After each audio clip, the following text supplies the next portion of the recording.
lifeguard spots a child almost drowning in a crowded pool. But look at this. Could you see the problem?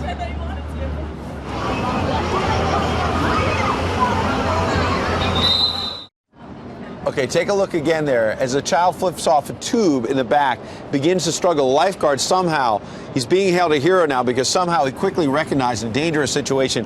What if you had to save a life? Would you know what to do? Wow, okay, you see it now, but gosh, that lifeguard had a great eye. Joining us now is CPR instructor and doctor at Children's and Women's Physicians of Westchester, New York, Dr. Suzanne Cassette. Suzanne, thanks for being with us. We're going to talk a little bit about CPR. We saw that video. Everyone's going to the pool this summer. We need to know what to do if we're in this situation. What do you do if you see someone like that? Do you need to scream, call 911 first? Absolutely. If you see somebody drowning, you want to call for help. So if there are people around, you scream, call for help, and you actually want to point somebody out, like you in the blue.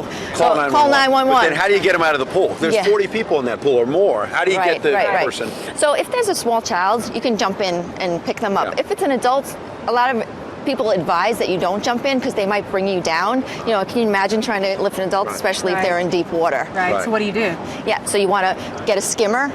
You know, if you have a pool, bring them over, and you want to pull them up by the wrists and drag them up. Okay. Then you want to lay them down. Yep. You have a limited amount of time. Let's start with an adult, and then we'll move to a child. Sure. Because there's different ways to do it. Let's start with the adult, and then Ainsley will do the So you child. pull the person up. Yeah. If they're on their belly, you roll them over onto their back. Okay. You want to see if they're responsive. Hello, hello. If they're not responding. If they're unresponsive, you start CPR right away. Okay. You go to the mouth.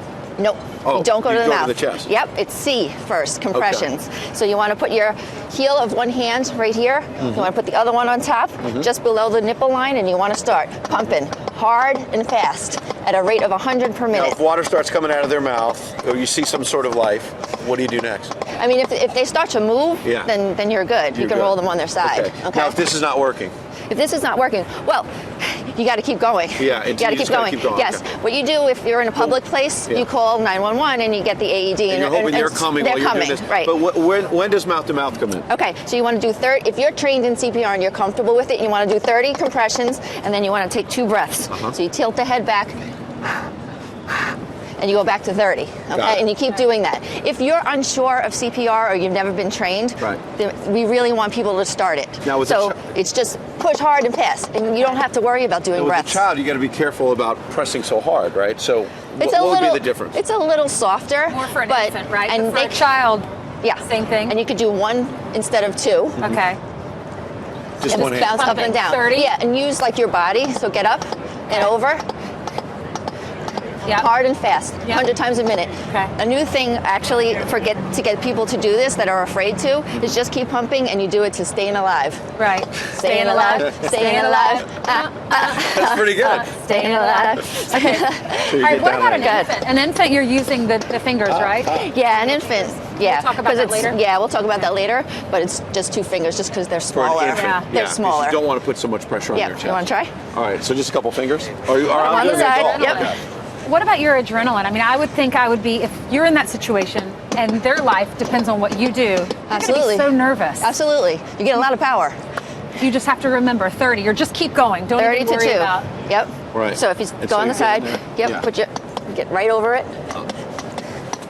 And generally, how long? You want it right How long here. after you start CPR? Generally, does the patient wake up or start spitting out? It really depends. Every situation. Every situation is different.